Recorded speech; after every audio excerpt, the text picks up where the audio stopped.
Noticentro 1, CMI. Buenas noches, bienvenidos a las noticias. Los siguientes son los 3 hechos más importantes de hoy en Colombia. Hasta abril de 2023 habrá contratos por prestación de servicios para los empleados del Estado. Así lo determina una circular del gobierno enviada a las entidades y organismos de la rama ejecutiva para que los funcionarios que hoy son contratistas pasen a una modalidad de contrato a término fijo a través de una planta temporal que deberá elaborarse entre enero y abril. Vamos a ampliar esta noticia en nuestra emisión nacional a las 9 de la noche. La Comisión Interinstitucional creada por la Ley de Orden Público le entregó al presidente Gustavo Petro un listado de 17 jóvenes para que decida si los nombra voceros de paz. El director del Departamento Administrativo de la Presidencia, Mauricio Liscano, le reveló a Noticentro 1 CMI que junto con los ministros del Interior, de Justicia y de Defensa y el comisionado de paz, analizaron los nombres de 17 jóvenes que están detenidos por su participación en las manifestaciones sociales de 2021 para que el presidente Petro decida si solicita su libertad al sistema judicial. Ampliación de esta noticia en nuestra emisión nacional a las 9 de la noche. Una fuerte granizada se registró esta tarde en Bogotá. El fenómeno climático generó varias emergencias en el centro y sur de la ciudad. El hielo cubrió vías, andenes, zonas verdes. Varios taxis y buses del SITP quedaron atrapados en la capa de granizo que superó los 15 centímetros. Una de las localidades más afectadas fue San Cristóbal, en el suroriente de la ciudad. Ahí colapsaron los techos de algunas viviendas. Por tanto, estas quedaron inundadas. Ampliaremos esta noticia en nuestra emisión nacional a las 9 de la noche. Las siguientes son las noticias más importantes del mundo hoy. Rusia lanza uno de los mayores ataques contra las infraestructuras energéticas de Ucrania desde que empezó la invasión, dejando a millones de personas a oscuras en vísperas del Año Nuevo. Crece alarma mundial ante ola de contagios de COVID-19 en China y aumenta el número de países que empiezan a restringir la llegada de viajeros chinos. 16 millones de personas bajo alerta de inundaciones en Estados Unidos. ¿Por qué se acaba el amor?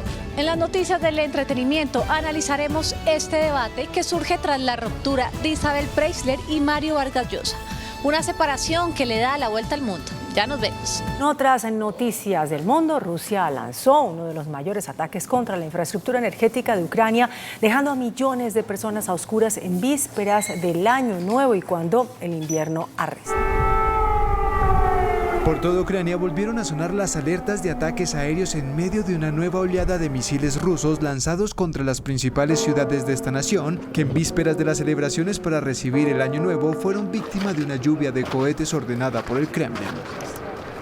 Según las autoridades ucranianas, la ofensiva incluyó drones kamikaze y los ataques con más de 120 misiles crucero que fueron lanzados desde aviones y barcos estratégicos contra la población y la infraestructura civil ucraniana. Solo las defensas de Kiev, la capital, derribaron al menos 16 misiles lanzados contra la urbe, donde el 40% de la población no cuenta con el suministro eléctrico.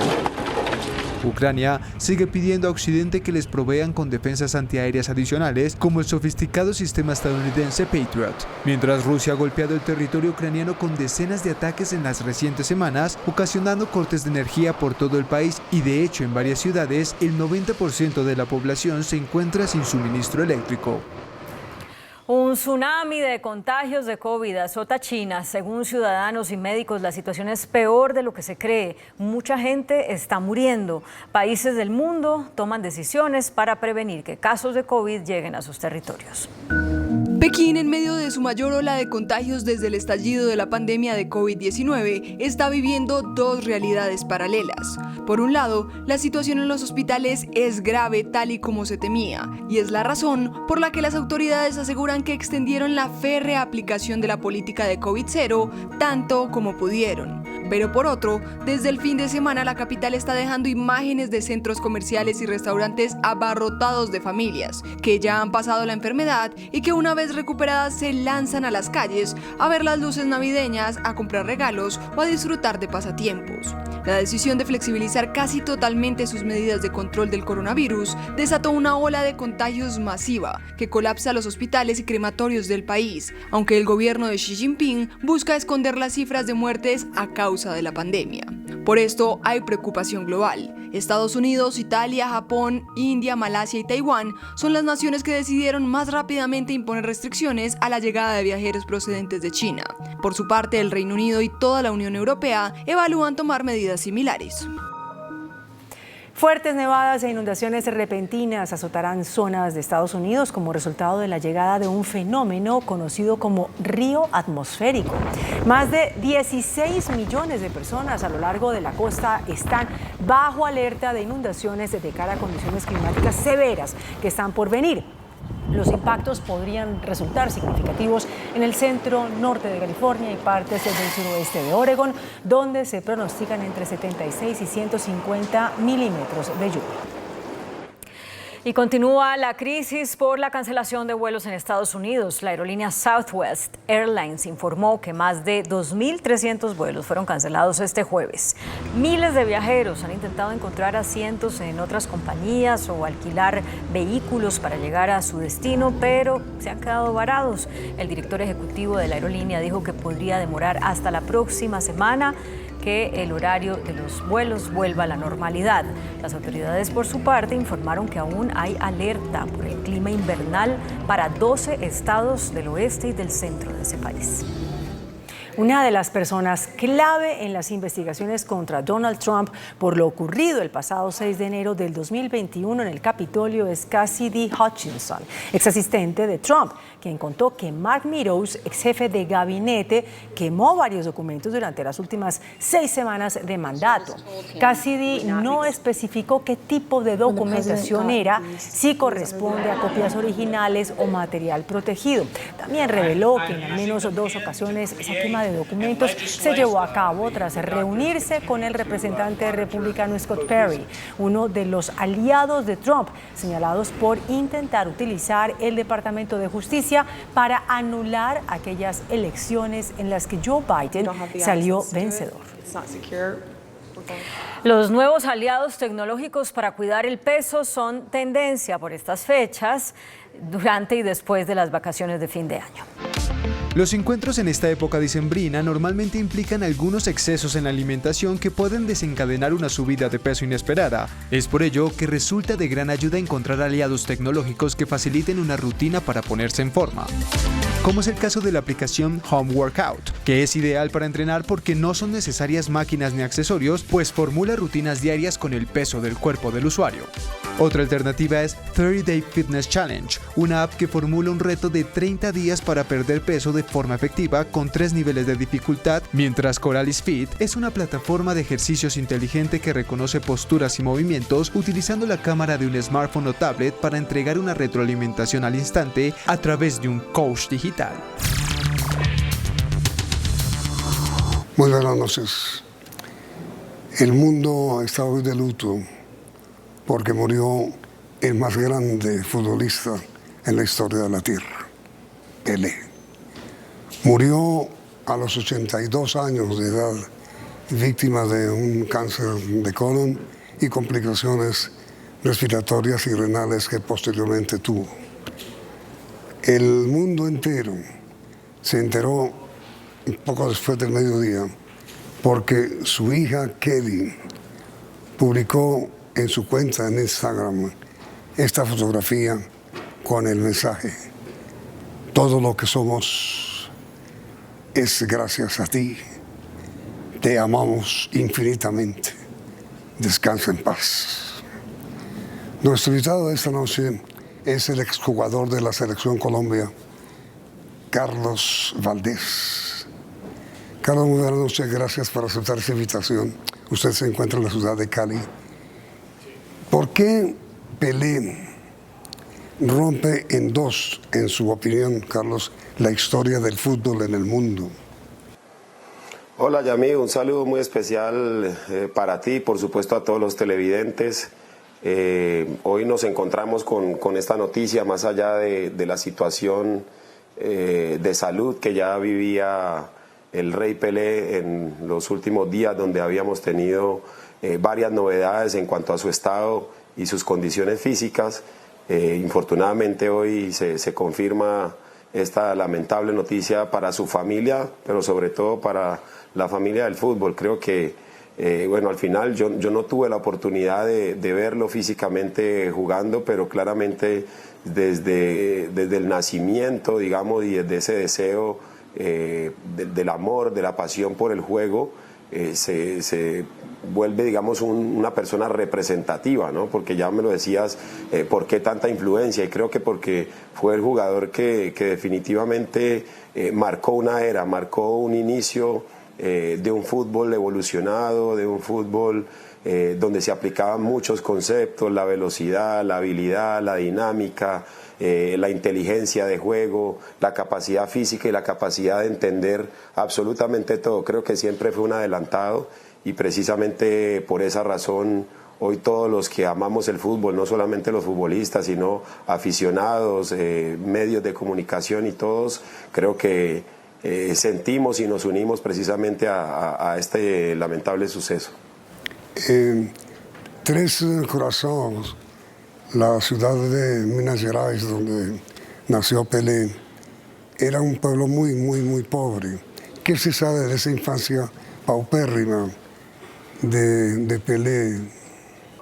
Sí, venía de una familia muy pobre, donde eran varios hermanos.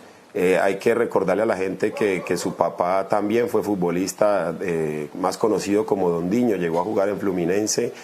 Tuvo una lesión, hay que recordar también que para aquella época el fútbol o los futbolistas no ganaban ni generaban tanto dinero para cubrir todas sus necesidades. A partir de ahí tuvo una lesión su padre y tuvo que abandonar su carrera para dedicarse a lustrar botas. Es una de las anécdotas bonitas en torno a la biografía de Pelé y en torno a su familia, a sus inicios, en la cual él mismo iba y le ayudaba también a su papá precisamente en ese trabajo. Así que creo que ese esfuerzo, esa lucha que se lleva el día a día por cumplir los sueños, me parece que representa la lucha de la gran mayoría de personas en el mundo que luchan incansablemente para convertirse en lo que un día quieren ser, ¿no?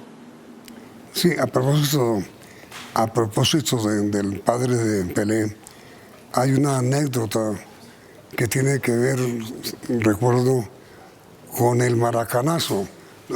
¿Tú conoces, Carlos, esa historia? Sí, claro. Además que hay unos libros muy interesantes y muy chéveres también para leer acerca del maracanazo y acerca del fútbol mundial, donde Pelé, por ejemplo, hay un libro que se llama Las 366 historias del fútbol mundial que deberías conocer.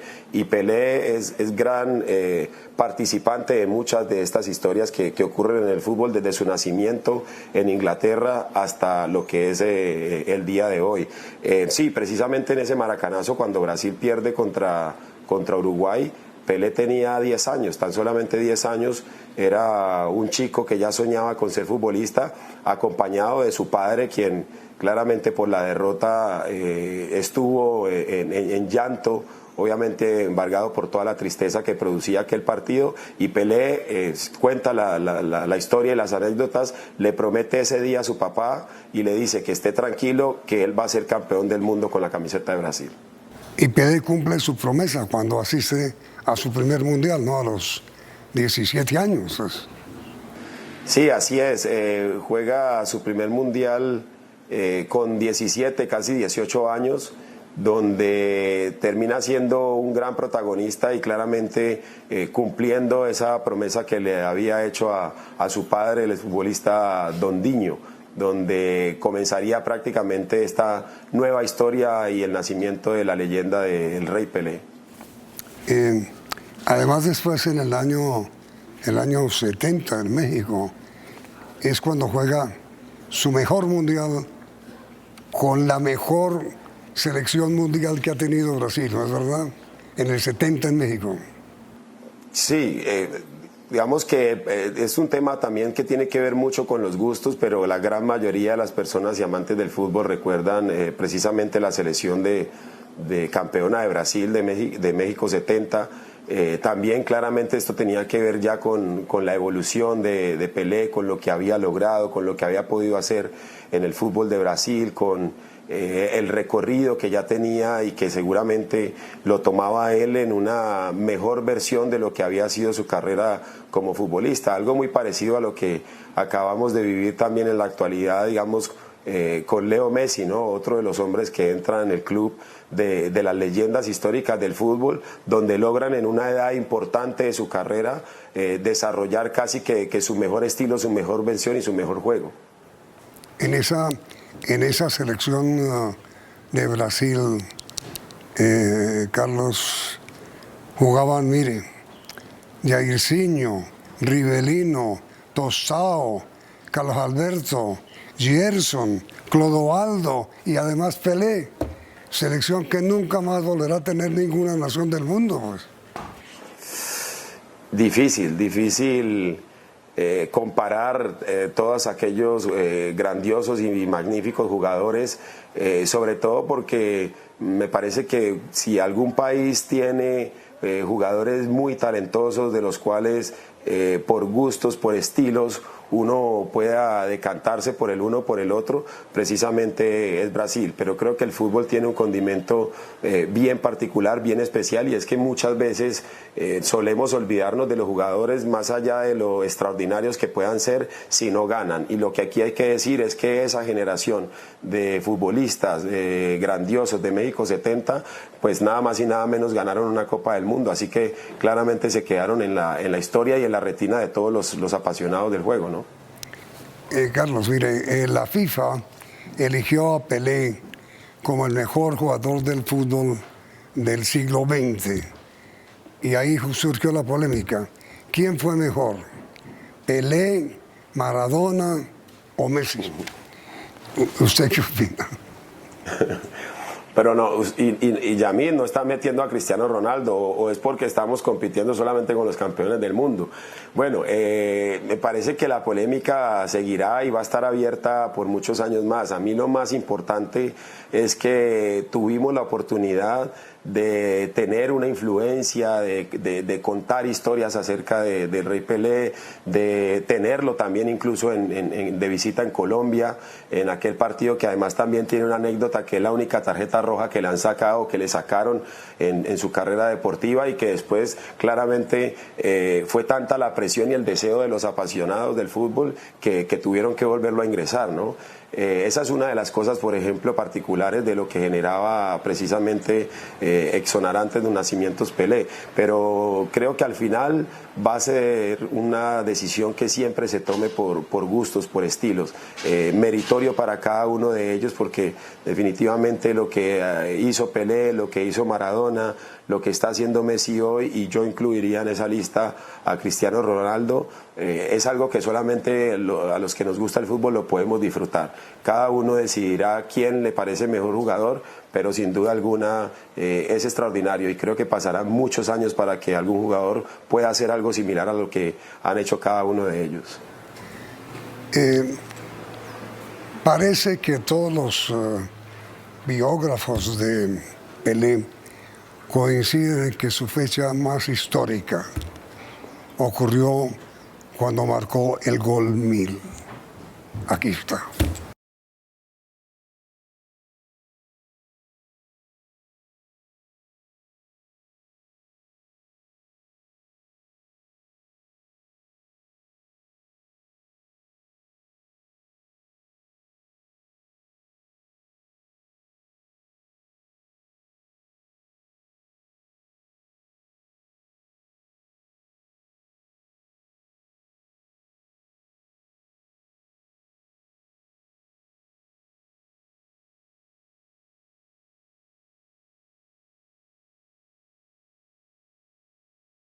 El gol 1000 de Pelé. ¿Usted recuerda, Carlos, contra quién, cuándo y cómo fue? Claramente por la lectura, digamos, acerca de lo que ha sido la vida y lo que fue la carrera precisamente del Rey Pelé contra Vasco da Gama en el 69. En su biografía, el mismo Pelé dice que es el único gol donde le han temblado las piernas, el único, imagínate. Sí, lo que pasa es que digamos que ya se había generado una gran expectativa en toda la aficionada, en toda la afición mundial, no solamente la de Brasil, porque fue un jugador que su gran carrera o la mayor parte de su carrera la hizo en el fútbol de Brasil. Claramente porque era el jugador que rompía todos los protocolos, ¿no? Era el jugador que se salía de todos los esquemas, era el jugador distinto, habilidoso, un jugador donde para la escasez de medios de comunicación en ese entonces ya era conocido a nivel mundial, y claramente el poder alcanzar un récord como el de llegar a los 1000 goles se convertía no solo en un récord personal, sino en un récord para todos los amantes del fútbol. Por eso en aquel partido, cuando anota el gol, casi que la mayoría de las personas dejaban de lado lo que podía ser el resultado del juego, porque lo más importante era que el Rey Pelé pudiera marcar, y se da precisamente en un cobro desde el punto penal. Claro, y ese partido además jamás terminó, nunca terminó, debido a que todo el mundo se lanzó sobre el Rey Pelé. Precisamente por la euforia de todos los aficionados. Era tanta el deseo, las ganas de que Pelé marcara su gol número 1000, que una vez la pelota ingresa, se volcaron todos los hinchas al terreno de juego y el partido no se pudo continuar. Pelé anotó 1.281 goles en su vida profesional de 21 años. ¿Qué fue y cuál fue el gol más espectacular que hizo Pelé en su vida?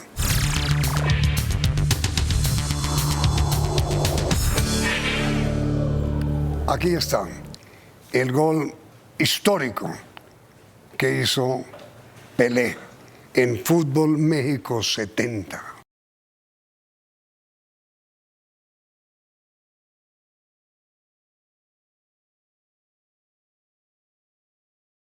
De ese gol, Carlos, ¿usted qué recuerda en la historia que ha leído de los mundiales de fútbol? ¿Qué recuerda de ese gol?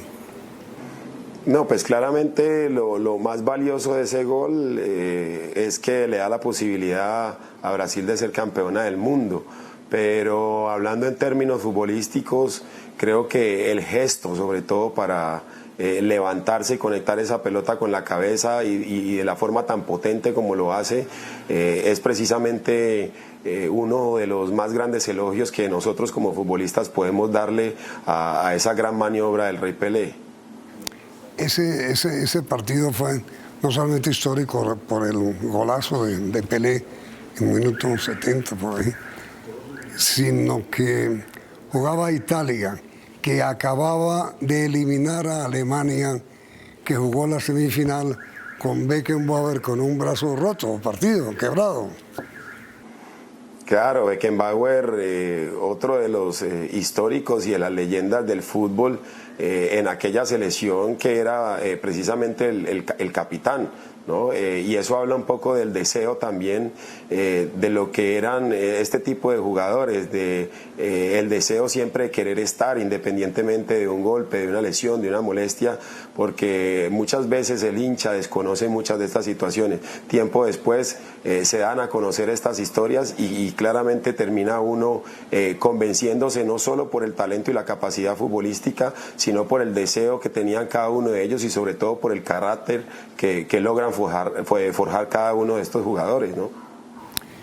Sí, ¿usted recuerda, Carlos, quién lo llamó por primera vez el Rey? Yo tengo dos historias. Una donde hablan de su papá, que precisamente le da el apodo de Pelé por un actor, pero hay otra que también se refiere a un arquero. Creo que también se lo da a su papá, pero era porque el Rey Pelé pronunciaba, el arquero le decían Belé y él pronunciaba desde chico, decía Pilé, y por eso lo apodan o lo bautizan el Rey Pelé. Así que ya quedará para la historia y para nosotros poder concluir definitivamente cuál fue la razón por la que fue apodado el Rey Pelé. Y hay otra hay otra versión también, que es que Paris Match, la tradicional revista francesa, lo tituló en toda su portada Le Roi, el rey. Tenemos varias versiones, así que bueno, vamos a ver cuál se puede acercar más a lo que es la realidad del surgir, sobre todo de un apodo que realmente ha dejado una huella que será imborrable para el legado del fútbol. Ahora, evidentemente, Carlos, Pelé fue el rey, ¿no es cierto? Totalmente de acuerdo. Dentro de toda la historia que usted conoce de Pelé y de todos los goles que ha visto que él hizo, ¿cuáles fueron las maniobras inteligentísimas y talentosas que usted recuerda especialmente que ha visto de Pelé? Uy, esa sí que es una pregunta importante, pero además profunda, porque de hecho hace poco, no recuerdo en este momento, pero en Twitter, con toda esta situación y todas las noticias que veníamos teniendo sobre Pelé, alguien publicó un video del fútbol de la actualidad, donde hay muchas jugadas de Cristiano Ronaldo, de Lionel Messi, de Mbappé, de Neymar, y precisamente hay un video comparativo donde desde los años 50 hasta lo que ha sido o lo que fue la historia de Pelé como futbolista, el mismo Pelé por todas las canchas del mundo en Brasil ya realizaba todo este tipo de jugadas, la bicicleta, la rabona, las chilenas, las pisadas de la pelota. Hay de hecho también un momento, digamos, en ese libro que yo mencionaba ahora de las 366 historias del fútbol mundial, donde el rey Pelé era tanta su habilidad que hacía las paredes con los mismos defensores del equipo rival, es decir, era un jugador tan rápido, tan inteligente y tan habilidoso que cuando agarraba la pelota para ir hacia adelante, tiraba la pelota contra los pies de los defensores y así mismo se autohabilitaba. Así que estamos hablando realmente de alguien que fue mucho más allá, que era un adelantado en el fútbol, y que hoy lo que nosotros vemos y que a veces nos puede impresionar, ya alguien lo hacía desde hace muchos años atrás. Hola, Carlos, de toda la historia que usted conoce de Pelé el Rey, ¿cuál pudo haber sido el momento más emotivo de Pelé y cuál el más triste dentro de los mundiales que jugó? ¿Qué le parece? Bueno, aunque fue un jugador que tuvo la oportunidad de ganar 3 mundiales, creo que el primero. Me parece que lo de Suecia en el 58, sin duda alguna, puede ser uno de los días más emotivos, no solo porque a una edad muy temprana de los 17 años logra coronarse campeón del Mundial de Fútbol, sino porque recordemos la anécdota donde en el Maracanazo Brasil perdía contra Uruguay y su padre lloraba y lamentaba mucho lo que había sido aquel compromiso y aquella promesa que le había hecho el Rey Pelé. Así que creo que para él seguramente ese partido, esa promesa cumplida significó muchísimo, y seguro habrá sido uno de los días inolvidables en toda la historia de su carrera. Y el momento más triste seguramente puede pasar en el Mundial del 66, donde Brasil enfrentando a Portugal tiene una cantidad de faltas cometidas en contra, y en su gran mayoría la recibe Pelé precisamente por parte del jugador Moraes, y termina siendo tanto el juego físico y el juego fuerte del equipo portugués que lamentablemente se pierde el resto de la Copa del Mundo, quedándose afuera desde la fase de grupos. Carlos, el país recuerda mucho en la historia de Pelé lo que ocurrió en el Campín de Bogotá en el año 68, cuando Pelé jugó con el Santos de Brasil ante la selección Colombia de entonces. Fue famosa la expulsión que ordenó de Pelé el Chato Velázquez, que murió recientemente. Obviamente el Campín está totalmente colmado de gente que había ido a ver a Pelé y lo expulsan. ¿Qué supo usted de todo ese enredo, Carlos? Esa es una de las historias y anécdotas que más han marcado claramente a los aficionados del Rey Pelé en Colombia, ¿no? Porque fue la única vez que la gran mayoría tuvieron la oportunidad de verlo en nuestras canchas, en Bogotá precisamente, y se da una situación donde recibe una falta que no cobran, no la pitan, y después va a reclamarle al árbitro precisamente después de la jugada y terminan expulsándolo, ¿no? Se dice que había sido grosero a la hora de reclamar precisamente esta decisión, y es tanta la presión de la gente, es tanto el malestar y el deseo de todos los hinchas de quererlo ver en el campo, que tienen que revertir esa decisión y volver a ingresar al terreno de juego al Rey Pelé. Sí, qué horror. El mismo Chato reconoció eso después. Carlos, mire, si alguien está lamentando profundamente esta noche la muerte de Pelé, es un hombre a quien el mismo Pelé consideraba su hermano, el Lobo Zagallo, que fue su compañero y luego su técnico. Pelé quería mucho a Zagallo. ¿Cómo es la historia de la relación entre Zagallo y Pelé? Sí, fueron compañeros en el Mundial del 58. Zagallo obviamente era un tipo mayor, casi 10 años, 9 años le llevaba al Rey Pelé. Tuvieron la oportunidad de compartir en campo y ganar una Copa del Mundo, y fue tanta la amistad, se estrechó tanto la amistad, que durante tantos años compartieron, y él reconoció la admiración precisamente frente al Lobo Zagallo y viceversa, ¿no? Se admiraban mutuamente. Después viene la posibilidad para el Lobo Zagallo de ser director técnico en el Mundial de México 70 y logra coronarse campeón, ya en esta ocasión no compartiendo los dos dentro del terreno de juego, sino uno en la línea, el Lobo Zagallo como entrenador y el Rey Pelé precisamente en campo, para seguir afianzando lo que había sido esa amistad durante tantos años y convertir al Lobo Zagallo en una de las personas que ha logrado ser campeón en una Copa del Mundo como jugador y también como entrenador. La gran discusión entre Brasil y Argentina, además de tantas que han tenido en materia de fútbol, será o es si Messi será finalmente mejor jugador que Pelé o no, si es que alcanza al Mundial de dentro de 4 años en Estados Unidos, Canadá y México. ¿Cuál ha sido el jugador de más edad que ha jugado un Mundial, Carlos? Bueno, yo tuve la oportunidad de estar en el Mundial de Brasil del 2014, donde en aquel momento Farid Mondragón, con 43 años, tuvo la oportunidad de participar, de entrar en uno de los juegos, y se convirtió en el jugador más longevo, pero ese récord solamente se pudo sostener por 4 años, porque en Rusia el arquero de la selección de Egipto, con 45 años, logró competir en esa Copa del Mundo, y hoy sostiene precisamente el título como el jugador más longevo en la Copa Mundial. Y le preguntaba, Messi tiene 35 años, ¿llegará con 39 al próximo Mundial, cree usted?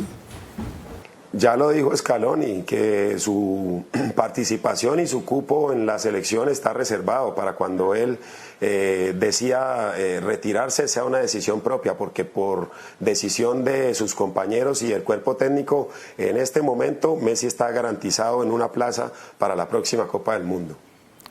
Carlos, muchísimas gracias por estos minutos dedicados al recuerdo del más grande, el Rey Pelé. Muy amable, Carlos. Muchísimas gracias a ustedes, un fuerte abrazo, feliz noche. Igualmente para ustedes. Y nos despedimos con el gol que Pelé no olvidó, ni sus seguidores olvidaremos jamás. Aquí está.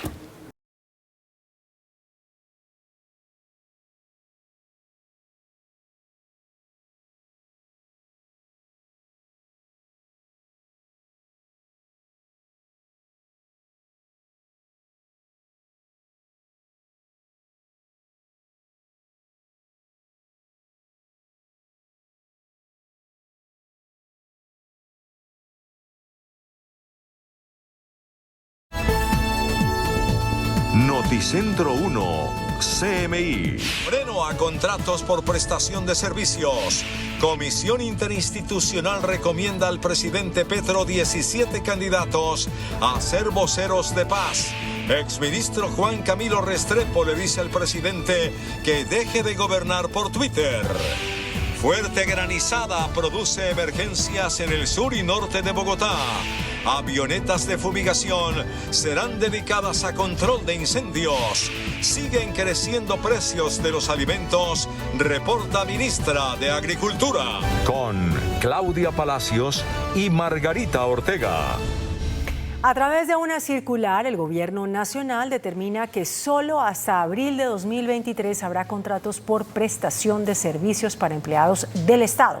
Las entidades y organismos de la rama ejecutiva tendrán los 4 primeros meses del próximo año para elaborar una planta temporal que permita el traslado de esos funcionarios a contratos de término fijo. Argumentando la dignificación del empleo, el Gobierno Nacional emitió hoy la circular 100.005 que le pone freno a los contratos por prestación de servicios de empleados del Estado a partir de abril de 2023. Desde el 1 de mayo del año entrante, estos funcionarios deberán estar bajo una modalidad de contrato a término fijo. La creación de plantas temporales en equidad con criterios meritocráticos y vocación de permanencia y el uso racional de los contratos de prestación de servicios atendiendo exclusivamente lo relacionado en la ley y en los fallos. Los lineamientos emitidos por el Departamento de Función Pública buscan que los empleados de la rama ejecutiva cuenten con las prestaciones de ley, como vacaciones y seguridad social. En el país son 700.000 las personas contratadas en el sector público bajo contratos por prestación de servicios. La Comisión Interinstitucional creada por la Ley de Orden Público le entregó al presidente Gustavo Petro el listado de 17 jóvenes para que decida si los nombra voceros de paz. Le reveló a Noticentro 1 CMI el director administrativo de la presidencia, Mauricio Liscano. Mauricio Lescano, director del Departamento Administrativo de la Presidencia de la República, hace parte de la Comisión Interinstitucional, encargada de definir los nombres de los jóvenes en la protesta social que deben ser nombrados por el presidente de la República voceros de paz. Ya tienen una recomendación que le han hecho al jefe de Estado. Jóvenes que han estado involucrados en temas de protesta, no necesariamente son personas de la primera línea. Sí, el comité se ha reunido ya más o menos 3 veces, hemos hecho varias recomendaciones, llevamos alrededor de 17 jóvenes que le hemos recomendado al señor presidente. El presidente pues emitirá los decretos y como lo hemos dicho, pues eso ya es una decisión que es del Poder Judicial. Las liberaciones no dependen del gobierno, dependen del sistema judicial. Y sobre 2 de los 7 voceros de paz que ya están en libertad nombrados por el presidente de la República, Liscano dice que en enero deben comenzar labores de reconciliación. En enero ya empiezan la capacitación y a finales de enero deben comenzar ya a trabajar en todo el programa por el cual fueron nombrados voceros de paz por parte del señor presidente. Eso lo lidera el comisionado y el ministro del Interior. De los 17 nombres que están a su consideración, el presidente Gustavo Petro decidirá a quienes sí y a quienes no nombra voceros de paz. La Procuraduría radicó formalmente ante la Fiscalía una denuncia por el delito de prevaricato en contra de la juez que dejó en libertad a 2 integrantes de la primera línea designados por el gobierno como gestores de paz. El Ministerio Público radicó formalmente una denuncia ante la Fiscalía en contra de la juez coordinadora del Centro de Servicios Judiciales de Palo Quemado, quien ordenó la libertad de Adriana Bermeo y Santiago Márquez, los 2 jóvenes presuntamente integrantes de la primera línea nombrados por el gobierno como gestores de paz. Esas irregularidades las vamos a poner en manos de las autoridades competentes para que valoren si esta juez incurrió en alguna falta disciplinaria o de carácter penal. El Ministerio Público considera que la Fiscalía debe iniciar una investigación por el delito de prevaricato al considerar que hubo irregularidades en el trámite de estas libertades. La juez, por su parte, insiste en que no hubo irregularidades y defiende su decisión. 38 organizaciones no gubernamentales y 24 congresistas firmaron hoy una declaración en la que piden mayor celeridad de los jueces y menos trabas por parte de los organismos de control para la libertad de 5 de los voceros de paz que designó el presidente Gustavo Petro. La declaración de las organizaciones cívicas y de los congresistas, especialmente de izquierda, manifiesta su rechazo a la demora en la libertad a voceros de paz y denuncia que hay persecución a los funcionarios judiciales garantistas. Reclaman que se otorgue la libertad inmediata y que se designen nuevos voceros y voceras de paz. Rechazan la demora en los trámites y lo que llaman la excesiva ritualidad. Y piden que la Procuraduría ejerza sus funciones sin obstaculizar la orden legal de otorgar la libertad. Esas demoras pero también esos obstáculos que se están interponiendo cuestionan seriamente la función de control objetivo de los entes que tienen que llevar a cabo una labor imparcial en este campo. La declaración exige al presidente Petro que antes de terminar el año cumpla con la delegación de vocerías de paz y se permita la pronta libertad de las personas que hoy siguen en la cárcel. Que deje de gobernar por Twitter, le pidió hoy al presidente Gustavo Petro, el exministro de Hacienda Juan Camilo Restrepo, quien dijo que esa práctica del mandatario confunde y desinstitucionaliza al país. Juan Camilo Restrepo, exministro conservador de Estado en varias ocasiones, es uno de los más agudos críticos del presidente Gustavo Petro. Dice que el sistema de gobierno que usa el jefe de Estado no debe hacerse por medio de redes sociales. El sistema de gobierno del presidente Petro a base de Twitter está haciendo crisis. Eso no se va a poder seguir manejando este país a punta de Twitter, que hoy se lanzan y mañana se corrigen. Y en relación con el tren entre Buenaventura y Barranquilla que propone el presidente Petro, Juan Camilo Restrepo dice que esto no es viable y que él sabe que el presidente le contestó que no es ingenuo, pero que la idea no tiene cómo realizarse. Pues yo estoy seguro que él no es ingenuo, pero también lo estoy de que es un proyecto bastante descabellado. Ambientalmente es muy cuestionable, no tiene carga, no tiene estudios, no le va a competir al Canal de Panamá porque el Canal de Panamá ya se amplió y además no tiene ningún sustento en estudios técnicos que no se han hecho. El exministro Restrepo le dice al presidente Gustavo Petro que si hay propuestas para ese tren, que las debe mostrar de cara al país. Una fuerte granizada se registró esta tarde en Bogotá. El fenómeno climático dejó techos colapsados y vehículos atrapados en el centro y en el sur de la ciudad. Varios barrios del centro y sur de la ciudad quedaron bajo una espesa capa de hielo en la tarde de este jueves. Unos de los más afectados fueron Altamira, La Victoria y Juan Rey. El granizo cubrió vías, andenes y zonas verdes. Taxis y buses del SITP quedaron atrapados en la capa de hielo que superó los 15 centímetros. Los conductores que desafiaron la emergencia tuvieron que empujar los vehículos. La fuerte tormenta hizo que los techos de algunas viviendas colapsaran y terminaran inundadas. Llegué a trabajar y encontramos todo inundado acá, lleno de granizo, las camas. En la avenida Caracas, con calle 26, también hubo una inundación, lo que generó retrasos en el sistema Transmilenio. El presidente Gustavo Petro aclaró hoy que él no ha propuesto acabar con la bienestarina, sino que ese complemento nutricional se ha producido con insumos nacionales y no importados. La posición del presidente Gustavo Petro en relación con la bienestarina fue modificada hoy. Dijo que él no la quiere acabar, sino que sea elaborada con productos nacionales.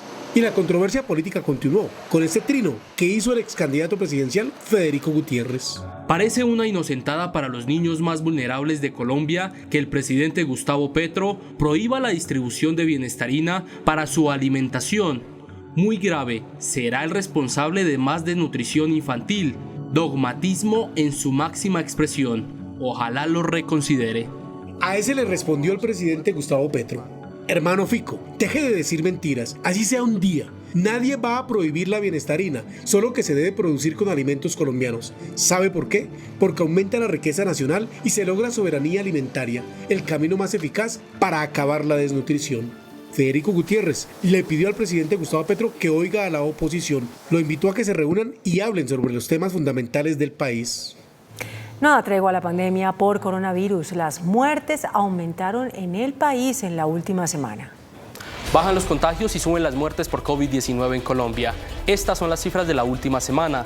6.776 personas infectadas de coronavirus. Los casos activos bajaron a 7.988. El total de contagiados desde el inicio de la pandemia, un total de 6.345.115 colombianos. Las muertes reportadas en la última semana, otras 103. El total de fallecidos por COVID-19, 142.179 víctimas. Estas son las cifras del mes de diciembre, el comportamiento de la pandemia.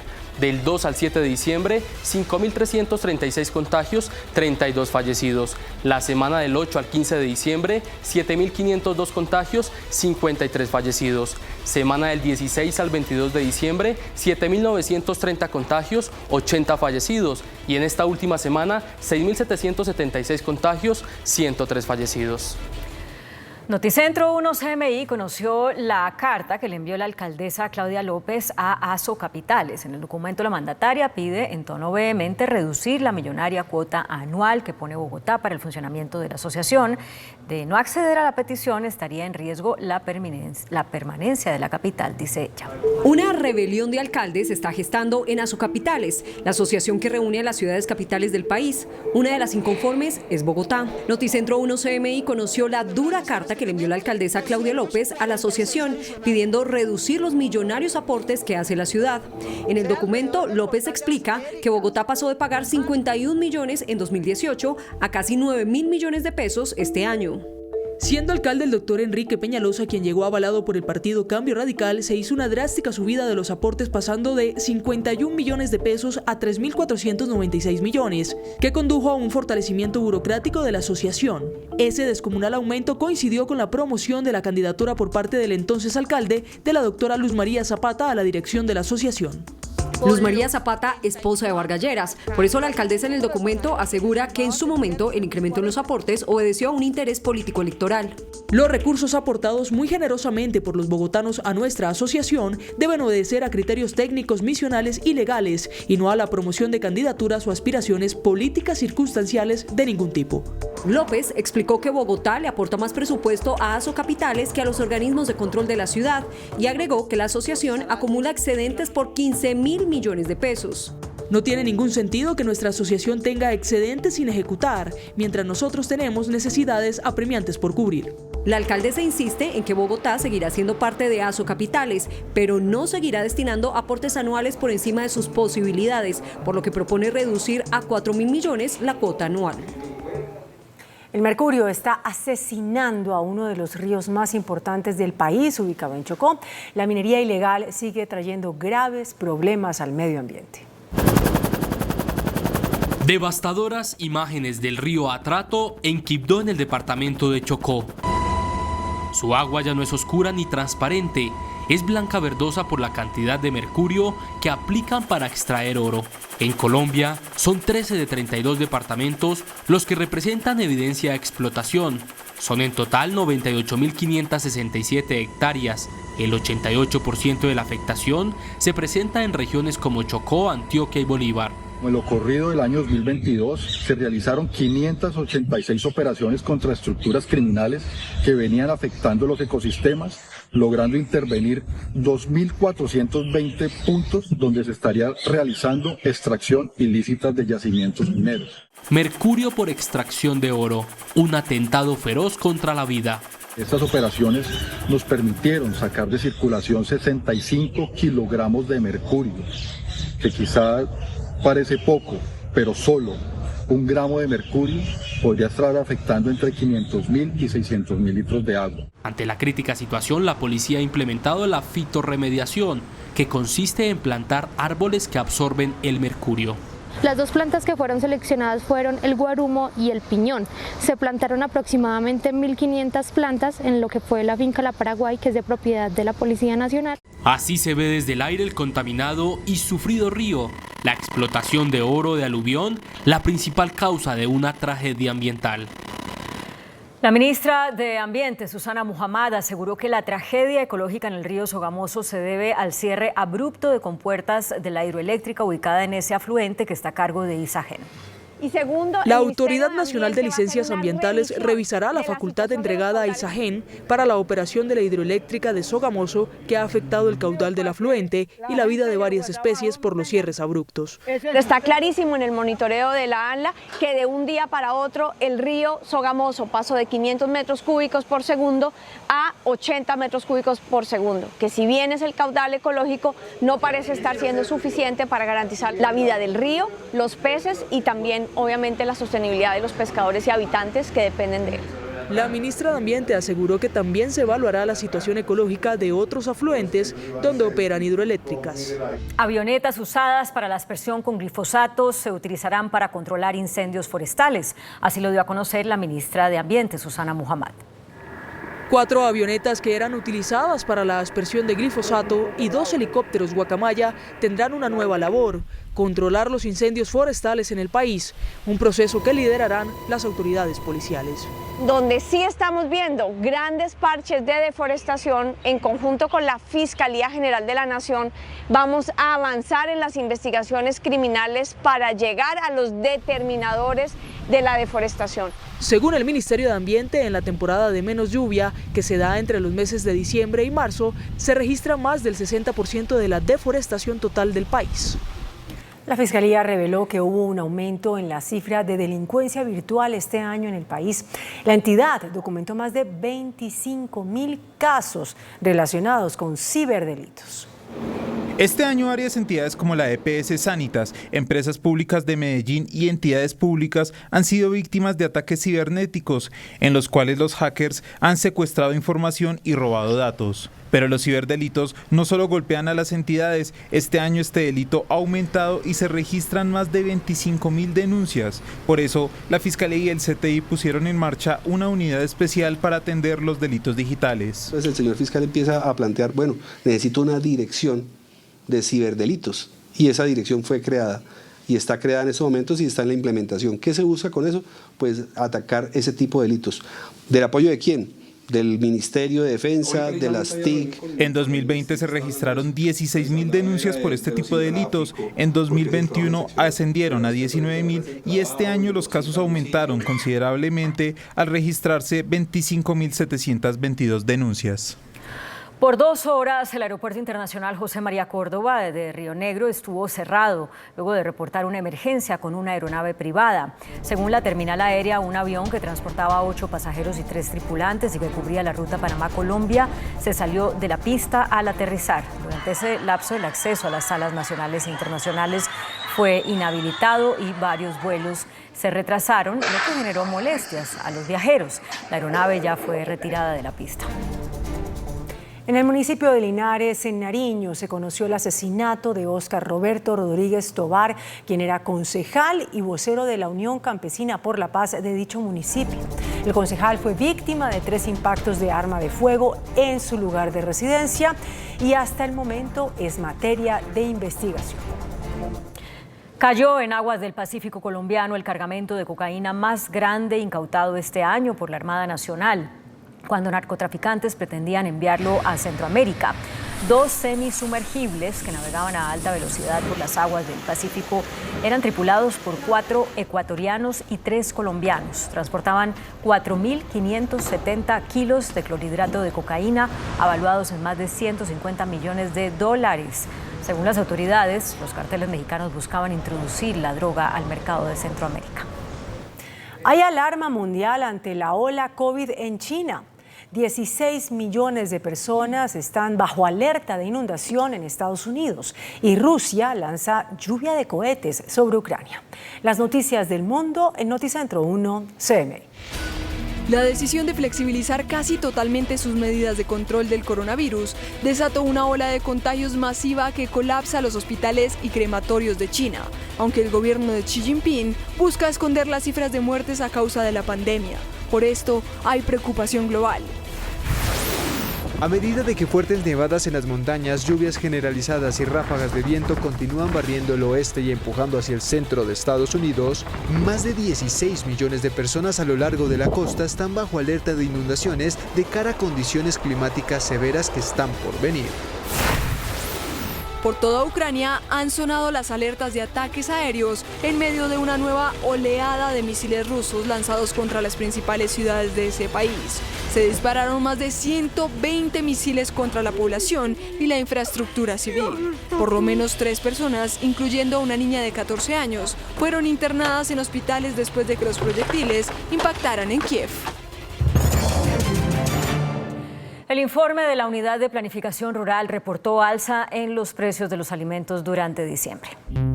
El reporte de los sistemas de información del sector agropecuario muestran un incremento en el precio de los alimentos en la última parte del año. De acuerdo con el informe de la Unidad de Planificación Rural Agropecuaria, para el mes de diciembre se registra un alza del 2,3%, que representa un incremento frente al mes inmediatamente anterior. El gobierno espera una corrección en la tendencia en favor de seguir frenando la inflación, hoy en niveles del 12,5%.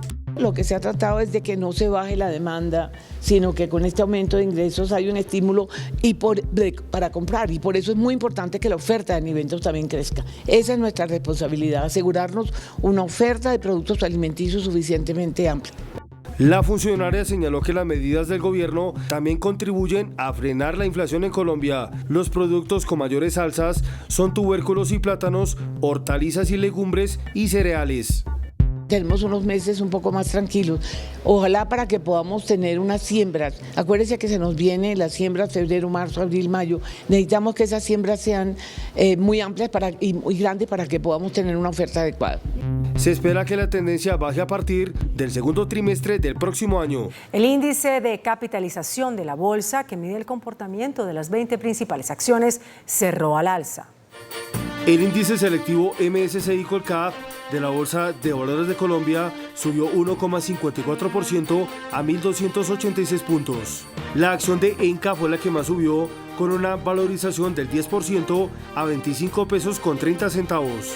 La acción del Banco de Bogotá fue la que más bajó, con una pérdida del 7,5% a 37.000 pesos. La acción más negociada de la jornada fue la de Bancolombia, al movilizar más de 30.000 millones de pesos, con una variación positiva de 2,56% a 42.500 pesos. El dólar cerró al alza. Indicadores económicos en Noticentro 1, CMI. La tasa representativa del mercado que regirá para mañana viernes será de 4.810 pesos con 20 centavos. Los profesionales del cambio compran la divisa en promedio en 4.650 pesos y la venden en 4.700 pesos. Un euro cuesta 5.168 pesos. La libra de café en Nueva York se cotizó a $1.70.